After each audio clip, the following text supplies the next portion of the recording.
সুদীপ্ত তন্ময় নীলের লেখা কবিতার মাধ্যমে বর্তমান সময়ের বাবার জন্য এবং বর্তমান সময়ের মেয়ের জন্য সংক্ষেপে দু চারটা লাইন তুলে ধরছি।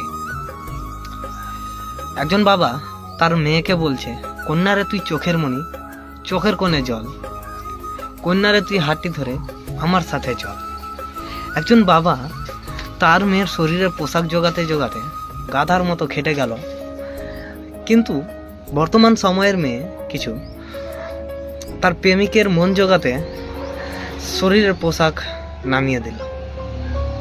কিন্তু একজন বাবা এই লাইনটার মাধ্যমেই বললো, কন্যারা তুই চোখের মনে চোখের কোণে চল, কিন্তু সেই মেয়েটা এখনকার বর্তমানের প্রেমিকের চোখের কোণের জল হয়ে গেছে।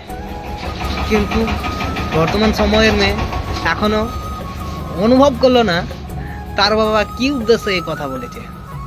আজ প্রেমিকের ভালোবাসার প্রমাণ দিতে নগ্ন শরীর দেখিয়ে বসে থাকে।